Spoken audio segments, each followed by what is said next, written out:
శ్రీ గురుభ్యో నమః. శ్రీమాత్రే నమః. మాణిక్య వీణాముబలాలయంతీం మదాలసా మంజులవాగ్విలాసాం మాహేంద్ర నీలద్యుతి కోమలాంగీం మాతంగ కన్యాం మనసా స్మరామి. చతుర్భుజే చంద్రకళావతంసే కుచోన్నతే కుంకుమరాగశోణే పుండ్రేక్షుపాశాంకుశపుష్పబాణహస్తే నమస్తే జగదేకమాతః. లక్ష్మీం క్షీరసముద్రరాజతనయాం శ్రీరంగధామేశ్వరీం దాసీభూత సమస్తదేవవనితాం లోకైకదీపాంకురాం శ్రీమన్మందకటాక్షలబ్ధ విభవద్ బ్రహ్మేంద్రగంగాధరాం త్వాం త్రైలోక్యకుటుంబినీం సరసిజాం వందే ముకుందప్రియాం. సిద్ధలక్ష్మీర్మోక్షలక్ష్మీ జయలక్ష్మీ సరస్వతి శ్రీలక్ష్మీర్వరలక్ష్మీ చ ప్రసన్న మమ సర్వదా. శ్రీమాత్రే నమః. శ్రీ గురుభ్యో నమః. ఇదిగోండి, ఈ కలశాలన్నీ చూస్తే మీకు అర్థమైపోతుంది.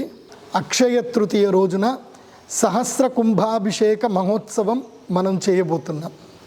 శ్రీ లలితా త్రిపుర సుందరిదేవి అమ్మవారి సన్నిధానములో ఆ జగదంబ అయినటువంటి అమ్మవారు మూల త్రిపుర సుందరిదేవి అమ్మవారికి 1000 కలశాలతో సహస్ర కుంభాభిషేకం చేయబోతున్నాం. ఇది అక్షయ తృతీయ, సంవత్సరంలో ఒకే ఒక్కరోజు వచ్చేటువంటి దివ్య ముహూర్తం. అది కాకుండా ఈ సంవత్సరం వచ్చిన అక్షయ తృతీయ విశేషంగా రోహిణీ నక్షత్రంలో రావడం జరిగింది. రోహిణి అంటే అర్థం ఏమిటి? పెరగడము అని అర్థం. నేను ఆల్రెడీ చాలా వరకు వీడియోలో చెప్పాను. మనం ఏదైనా సరే కొనుక్కోవాలి అన్నా, ఏదైనా దానము చేయాలన్నా, ఏదైతే మన జీవితంలో పెరగాలి అనుకుంటున్నామో అది మనము రోహిణీ నక్షత్రంలో చేయాలని చెప్తాం. కాబట్టి రోహిణీ నక్షత్రములో అక్షయ తృతీయ రోజున అమ్మవారికి సహస్ర కుంభాభిషేక పూజ, యంత్ర పూజ, శ్రీ మహాలక్ష్మీదేవి యాగము ఇవన్నీ విశేషంగా జరుగుతాయి. అది కాకుండా అక్షయ తృతీయ రోజున అమ్మవారికి చందన లేపన పూజ జరుగుతుంది. అంటే శ్రీగంధముతో అమ్మవారికి అర్చన జరుగుతుంది. అక్షయ తృతీయ ఇది చాలా విశేషమైనటువంటి రోజు. ఈరోజు మనము ఏదైతే గనక యజ్ఞము, తపస్సు, దానము, మంత్రము, ఏ సేవ ఏది చేసినా సరే అది మనకి అక్షయమవుతుంది. ఈరోజు కేవలము పుణ్య కార్యక్రమాలు మాత్రమే చేయాలి. లౌకిక జీవనానికి సంబంధించిన పనులు ఏవి కూడా అక్షయ తృతీయ రోజు చేయకూడదు. ఎందుకోసమంటే సంవత్సరానికి ఒక్కరోజు అక్షయం అయ్యేటువంటి రోజు వస్తుంది. అందుకే అక్షయ తృతీయ అని అంటారు. అక్షయం అంటే అర్థం ఏంటి? క్షయము కానిది. అక్షయము అంటే నాశనము కానటువంటి దాన్ని అక్షయము అంటారు. మరి నిత్యము ఎల్లప్పటికంటే ఈ యొక్క శరీరాన్ని మనం వదిలేస్తాం, కానీ ఈ యొక్క ఆత్మ ఏదైతే కారణ శరీరం ఏదైతే ఉందో ఇది మళ్ళీ ఇంకొక శరీరాన్ని ప్రవేశించడం జరుగుతుంది. మరి అప్పుడు కూడా నీకు పుణ్యం ఉండాలి అని అంటే ఎలా ఉంటుంది అని అంటే అక్షయ తృతీయ రోజున చేసినటువంటి పుణ్యకార్యము చేత నీకు పుణ్యము మిగులుతుంది. ఆ రోజు చేసుకున్న పుణ్యము అక్షయమవుతుంది. అంటే ఎన్నటి కూడా తరగదు, ఎంతైనా అంత ఉంటుంది అని అర్థం. కాబట్టి ఈ అక్షయ తృతీయ చాలా విశేషమైంది. ఈ అక్షయ తృతీయ రోజున మనకి ఇప్పుడు ఈ జన్మ కాకపోయినా ఏ జన్మ ఎత్తినా సరే, ఒక మానవ జన్మ ఎత్తితే ప్రధానంగా మీరు ఈ కాలం కాదు, ఒక 100 ఏళ్ళు, కొన్ని వేల ఏళ్ల క్రితం వెళ్ళండి. మనిషి కొట్లాడింది దేనికోసం అని అంటే భూమి కోసమే కొట్లాడుకున్నాడు, రాజ్యాల కోసమే మనుషులు కొట్లాడుకున్నారు, తర్వాత ఐశ్వర్యం కోసమే మనుషులు కొట్లాడుకున్నారు తప్ప దేనివల్ల కొట్లాడుకోలేదు. కాబట్టి ఎవరికైనా ఎప్పటికైనా ఏ జన్మలో ఉన్నా ఇటు పుణ్యము దక్కాలి, అదేవిధంగా ఏ జన్మలో మనం పుట్టినా మనకి ఐశ్వర్యం అనేది అక్షయం అవ్వాలి, ఐశ్వర్య సిద్ధి కలగాలి. అంటే ఈ జన్మకే కాదు, ఏ జన్మకైనా మనకి ఐశ్వర్యం అనేది అక్షయం కావాలి. కాబట్టి ఈ అక్షయ తృతీయ రోజున మీకు అక్షయ సిద్ధి కలగాలి అనంటే మీరు శ్రీచక్ర పీఠానికి రండి. ఇది అద్భుతమైన అవకాశం. వేరే ఎక్కడ కూడా ఎవ్వరికి కూడా మూల మండపంలోకి వెళ్ళి మూల విగ్రహానికి అభిషేకం చేసే అవకాశము మీకు ఎక్కడ కూడా ఇవ్వరు. కేవలం మా శ్రీచక్ర పీఠంలో మాత్రమే ఇస్తాం. ఎందుకోసమంటే మా శ్రీచక్ర పీఠంలో మా నాన్నగారు చెప్పింది ఏంటంటే ప్రతి ఒక్కరు కూడా శక్తి స్వరూపులే, ప్రతి ఒక్కరిని కూడా శక్తి స్వరూపంగానే చూడు. అందుకే ఎవరైనా సరే వస్తే వాళ్ళు శుచి శుభ్రతతో ఉంటే గనక వాళ్ళకి అమ్మవారి మంత్రము చెబుతూ వాళ్ళు వచ్చి అమ్మవారికి నేరుగా వారి చేతితోటి అక్షయ తృతీయ రోజున అభిషేకం చేసుకునే అవకాశం కల్పించమని చెప్పి మా పితృదేవులు పూజ్యశ్రీ బ్రహ్మశ్రీ కృష్ణజోషి గారు మా నాన్నగారు చెప్పారు. ఆయన ఆజ్ఞానుసారంగానే మేము ఆ దేవాలయానికి సంబంధించిన ఇతి విధానాలు, కొత్త ఆగమములు అన్నీ కూడా నడిపిస్తున్నాం. కాబట్టి మీరందరికీ కూడా అక్షయ తృతీయ ఆహ్వానం పలుకుతున్నాం. మీరు ఎక్కడ ఉన్నా సరే అక్షయ తృతీయ రోజున మా శ్రీచక్ర పీఠానికి రండి. మీకు ఏదైతే డిస్క్రిప్షన్లో మీకు ఫుల్గా టెంపుల్కి సంబంధించిన లొకేషన్ ఉంటుంది. అలాగే స్క్రీన్ మీద నా వెబ్సైట్ కనిపిస్తుంది, pradeepjoshi.comలో. మీకు ఆ వెబ్సైట్లో టెంపుల్ లొకేషన్ ఉంటుంది. మీరు ఎవరెవరు వస్తున్నారో, మీరు వాలంటీర్ వస్తున్నారా, వస్తే వాలంటరీ రిజిస్ట్రేషన్ చేసుకోండి. ఎందుకోసమంటే ఇక్కడ ఆ రోజు చాలా సేవ చేయాల్సింది ఉంటుంది. వాలంటరీ రావాలి, చాలామంది భక్తులు రావాలి, సాధకులు రావాలి, అందరికీ సేవ చేయాలి. మరి అక్షయ తృతీయ రోజున పూజా కార్యక్రమ వివరాలు ఎలా ఉంటాయని చెప్తాను, జాగ్రత్తగా వినండి. మొదలు ఈ అక్షయ తృతీయకి సంబంధించిన కార్యక్రమాలు పూర్తిగా దేవాలయాన్ని కడగడము, దేవాలయాన్ని అలంకారం చేయడము, పువ్వులతో అదేవిధంగా మామిడి తోరణాలతో దేవాలయాన్ని సాయంత్రం అలంకరణ చేస్తాము. విశేషంగా ఈ కలశాలన్నిటితోటి మహా శ్రీచక్ర మండలం అనేది వేయడం జరుగుతుంది. 1000 మామిడి పండ్లు వస్తాయి. ఆ 1000 మామిడి పండ్లతో అమ్మవారికి మహా శ్రీచక్ర మండలము వేయడం జరుగుతుంది. ఆ శ్రీచక్ర మండలం ఎలా ఉంటుందో మీకు ఈ వీడియో మధ్యలో మీకు చూపిస్తారు, చూడండి.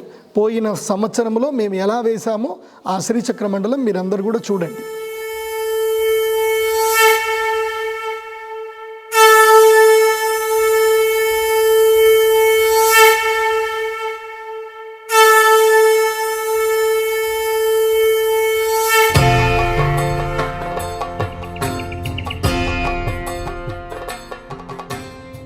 చూసారుగా శ్రీచక్ర మండలం ఎంత అద్భుతంగా వేశామో. ఇది పోయిన సంవత్సరం చేశాం.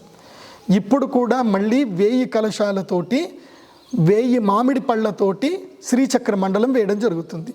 ఈ శ్రీచక్ర మండలం వేసే అదృష్టము చాలామందికి తక్కువ దొరుకుతుంది. కాబట్టి ఎవరెవరైతే సాధకులు ఉన్నారో మీరందరూ కూడా ఈ శ్రీచక్ర మండలం వేయడానికి అందరూ కూడా సహకరించాలి. ఈ శ్రీచక్ర మండలం వేయడము సాయంత్రము 3 గంటల నుంచి అపరాహ్నం 3:30, 4 గంటల నుంచి ఎండ తగ్గిపోయిన తర్వాత ఈ మండలం వేయడం ప్రారంభం చేస్తాం. కాబట్టి ఈ మండలం వేయడానికి అందరూ రావాలి. 1000 కలశాలు మండలం వేయడం ఉంటుంది. చాలా అద్భుతమైన మండలం వేస్తాం కాబట్టి అందరూ రావాలి. తర్వాత శ్రీచక్ర మండలం వేస్తాం, మామిడి పళ్ళ మండలం వేస్తాం. ఇక రాత్రి ఈ కార్యక్రమంతో ముగుస్తుంది.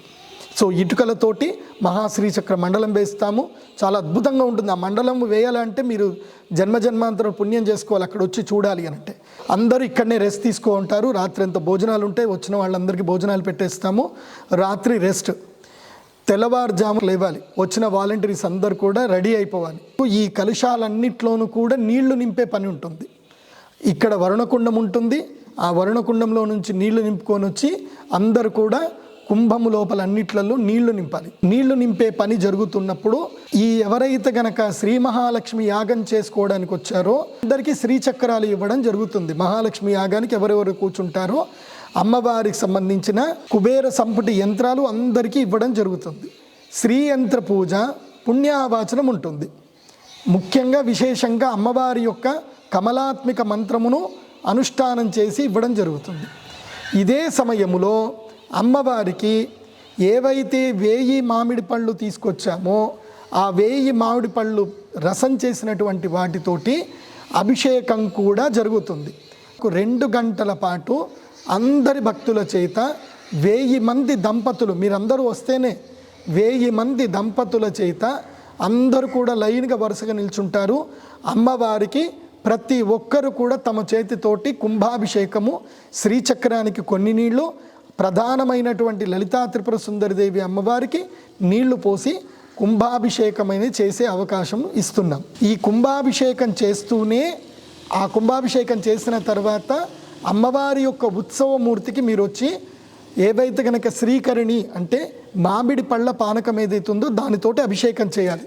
సో 2 అభిషేకాలు నడుస్తాయి. అమ్మవారికి కుంభాభిషేకం నడుస్తుంది, అదేవిధంగా మామిడి పళ్ళ రసము అభిషేకము నడుస్తుంది. ఈ అభిషేకాలన్నీ అయిపోతాయి. అభిషేకం అయిపోయిన తర్వాత అమ్మవారి యొక్క లక్ష్మీ సంపుటిత దశమహావిద్యల్లో ఒకటైనటువంటి ఆ జగదంబ అమ్మవారి యొక్క కమలాత్మిక మూలబీజాక్షర మంత్రముతో ఇప్ప పువ్వుతో అమ్మవారికి యాగము జరుగుతుంది. కాబట్టి ఇప్ప పువ్వు మీరందరూ కూడా వచ్చేటప్పుడు తెచ్చుకోవాలి. మనిషికి కిలో ఇప్ప పువ్వు తెచ్చుకోవాలి. కిలో 2 కిలోల ఇప్ప పువ్వు ప్రతి ఒక్కరు కూడా తెచ్చుకోవాలి. అమ్మవారికి ఇప్ప పువ్వుతో యాగం జరుగుతుంది. యాగ పరిసమాప్తి అయిన తర్వాత అందరూ శ్రద్ధగా చూస్తూ ఉండగా అమ్మవారికి అభిషేకము, చందన లేపన పూజ, పాలతో అభిషేకం జరుగుతుంది, పండ్లతో అభిషేకం జరుగుతుంది. ఇవి అన్నీ అయిన తర్వాత అమ్మవారికి చందన లేపన పూజ జరుగుతుంది. అంటే అమ్మవారికి గంధము పెడతాం. ఆ చందన లేప పూజ చేసిన తర్వాత అమ్మవారికి హారతి ఉంటుంది. దివ్యమైనటువంటి నక్షత్ర హారతి ఉంటుంది. ఆ నక్షత్ర హారతి దర్శనమైన తర్వాత ఆ నక్షత్ర హారతితో తృతీయ రోజు చంద్రుడు ఉదయిస్తాడు. ఆ చంద్రుడి యొక్క నెలవంక ఉదయిస్తుంది. ఆ నెలవంక దర్శనం చేసుకుంటాము. ఆ నెలవంకకి మీ అందరితో హారతులు ఇప్పిస్తాము. దీనితో అక్షయ తృతీయ కార్యక్రమం పరిసమాప్తమవుతుంది. అందరికీ రుద్రశూల స్పర్శ ఉంటుంది. ఎవరైనా మిస్ అయితే సాయంత్రం కూడా రుద్రశూల స్పర్శ ఉంటుంది. మళ్ళీ రుద్రశూల స్పర్శ మళ్ళీ ఎప్పటి వరకు దొరకదు అనంటే మళ్ళీ నెక్స్ట్ ఏదైనా గ్రహణం వస్తే కానీ లేదా ధనత్రయోదశి రోజు వరకు మళ్ళీ రుద్రశూల స్పర్శ దొరకదు. కాబట్టి రుద్రశూల స్పర్శ ఎవరెవరికి కావాలో అక్షయ తృతీయ రోజు రండి. ఈ అక్షయ తృతీయ రోజు మీరందరికీ కూడా ఈ కలశాలు, మీరు చాలా దూరము రాలేకపోతాము అని అనుకుంటే మీరందరూ కూడా వెబ్సైట్లో ఈ కలశాలను బుక్ చేసుకోండి. ఈ కలశము మీ ఇంటికి వస్తుంది. మీకు చక్కగా ప్యాక్ చేసి మీ కలశం వస్తుంది. ఎవరైతే గనక 7,516 రూపాయలు పే చేస్తారో వారికి కలశము, జ్వాలాముఖి మాల, అదేవిధంగా బాణలింగము, శ్రీచక్ర బాణలింగము, అదేవిధంగా ప్రవాళ గణపతి లాకెట్టు, ఇవన్నీ కూడా మీకు ప్రసాదంగా వస్తాయి. నిత్య దర్శన యంత్రాలు కూడా వస్తాయి. ఆల్రెడీ pradeepjoshi.com వెబ్సైట్లో మీకు అక్షయ తృతీయ పేజ్ క్లిక్ చేస్తే చాలా ప్యాకేజెస్ ఉన్నాయి. అంటే ఎవరి శక్తికి అనుకూలంగా వాళ్ళు ఏదైనా సరే తీసుకోవచ్చు. ఆల్రెడీ మా దగ్గర శివలింగం ఉందండి, మాకు కలశం ఒక్కటే చాలు అని అంటే అలా లాకెట్టు, ఇవి ఏవి కావాలియో అట్లా ఒక్కొక్క ప్యాకేజ్ చేశాం. సో యజ్ఞము మీద కూర్చోవాలంటే మాత్రము తప్పకుండా 25,000 పే చేయాలి. యజ్ఞం మీద కూర్చున్నటువంటి వాళ్లకు 7,500కి ఏదైతే ప్యాకేజ్లో ఉన్నాయో అవన్నీ కూడా వస్తాయి. 9x9 యంత్రము కూడా వస్తుంది, శ్రీ యంత్రం కూడా ఇస్తాను. ఈ విధంగా 25,000ది ఉంది, తర్వాత 50,000 రూపాయలది కూడా ఉంది, అదేవిధంగా 1,00,000 రూపాయల పూజ కూడా ఉంది. దేనికి శక్తి అనుసారంగా వాటికి అనుసారంగా వాటికి సంబంధించిన విశేషమైన వస్తువులు ఏవైతే అమ్మవారి ప్రసాదాలు మీకు ఇవ్వడం జరుగుతుంది. అందులోనూ ఎవరైతే 1,00,000 రూపాయలు అమ్మవారి గుడికి డొనేషన్ చేస్తారో వారికి విశేషంగా వనస్పతి ఇవ్వడం జరుగుతుంది. రాజమాతంగి అని ఒకటి ఉంటుంది, దాన్ని కూడా మీకు ఇవ్వడం జరుగుతుంది. అది చాలా రహస్యమైంది, మీడియాలో చెప్పడం కుదరదు, గుర్తుంచుకోండి. ఇక మరి ఏం చేస్తున్నారండి ఇవన్నీ కూడా, మీరు ఇన్ని డబ్బులు సంపాదించుకుంటున్నారనంటే మీ అందరికీ కూడా ఇప్పుడు డ్రోన్ వ్యూలో మా దేవాలయ నిర్మాణం ఎలా జరిగింది, పూర్వము అక్షయ తృతీయ అప్పుడు యాగం చేసినప్పుడు ఎలా ఉండే, ఇప్పుడు దేవాలయం ఎలా ఉంది అనేది మీరు చూడండి. మేము దాదాపుగా 12,000 స్క్వేర్ ఫీటు కన్స్ట్రక్షన్ చేశాం. మీరు ఎవరినైనా ఇంజనీర్ని అడగండి, 12,000 SFT కన్స్ట్రక్షన్ చేయాలంటే ఎంత ఖర్చు అవుతుంది అడగండి. మార్బుల్స్ వేయాలి, టైల్స్ వేయాలి, గోడలు కట్టాలి, UPVC విండోస్ వేయాలి, లైట్లు, ఫ్యాన్లు, ఇవన్నీ కూడా చేయగా ఎంత ఖర్చు అవుతుంది ఎవరినైనా అడగండి. నాకు తెలిసి అంటే మా వరకు మాకు ఖర్చు అయింది 2 కోట్ల రూపాయల ఖర్చు అయింది. సో ఈ ఖర్చంతా ఎవరిచ్చారు అని అంటే మీరిచ్చిందే. మీరందరూ కూడా ఎప్పుడైతే 2019 ఏదైతే కనుక యాగం చేశాం, ఏది వైశ్రవణ తంత్ర యాగం చేశాం, అక్కడి నుంచి ప్రారంభం చేసి రాజ్యశ్యామల యాగం చేశాము. అలా ప్రతిసారి ఏవైతే యాగాలు చేశామో ఆ వచ్చినటువంటి యాగాలకు సంబంధించిన అన్నీ కూడా పైసా కూడబెట్టి ఇంత అద్భుతమైనటువంటి దేవాలయాన్ని నిర్మించడం జరిగింది. కాబట్టి అక్షయ తృతీయ రోజున మీరందరూ కూడా ఇక్కడికి రావాలి. అమ్మవారికి దివ్యంగా అభిషేకాలు, పూజలు జరుగుతాయి. ఉదయము ఈ యొక్క పంచామృతం, ఉదయము విశేషంగా మామిడి పళ్ళ రసంతో అభిషేకం జరుగుతుంది. అదేవిధంగా 108 లీటర్ల పాలతోటి కూడా అభిషేకం జరుగుతుంది. ఇక్కడికి ఇప్పటి వరకు ఎవరెవరు వచ్చి లబ్ధి పొందారో వారందరికీ కూడా మళ్ళీ ఆహ్వానం పలుకుతున్నాను. అయితే చాలామంది అడుగుతారు, గురుగారు మేము లాస్ట్ టైం అక్షయ తృతీయకి వచ్చాం, మాకు బాగుంది, మళ్ళీ మేము యాగం చేసుకోవాలనుకుంటున్నాం, కానీ మళ్ళీ మాకు యంత్రము వద్దు, మాకు అదే యంత్రం తెచ్చుకుంటాము, మరి మేము ఎంత పే చేయాలని అడిగితే మీరు 16,000 రూపాయలు పే చేయాలి. ధనత్రయోదశి రోజు కానీ లేదా చంద్రగ్రహణం కానీ సూర్యగ్రహణం కానీ ఎవరికైనా మా శ్రీచక్రపీఠం నుంచి మీకు యంత్రాలు ఇచ్చినట్లయితే ఆ యంత్రాలు మళ్ళీ తీసుకొని రండి, ఇక్కడ 16,000 పే చేసి ఈ యొక్క యాగం చేసుకోండి. అదేవిధంగా లాకెట్ ఏదైతుందో ఆ లాకెట్స్ కూడా మీకు ప్రవాళ గణపతి లాకెట్స్ ఇవ్వడం జరుగుతుంది. ఏది మునుపు ఆల్రెడీ మన దగ్గరికి వచ్చి యంత్రం తీసుకునేటువంటి వారికి ఈ విధంగా ఉంటుంది. ఇది అక్షయ తృతీయ రోజున చేయబోయేటువంటి సహస్ర కుంభాభిషేక ప్రయుక్త శ్రీ కమలాగ్నిక మూల బీజాక్షర మంత్ర సంపుటిత శ్రీ సూక్త మంత్ర సంపుటిత శ్రీ మహాలక్ష్మి యాగము ఇక్కడ దివ్యంగా 2 రోజుల పాటు జరుగుతుంది.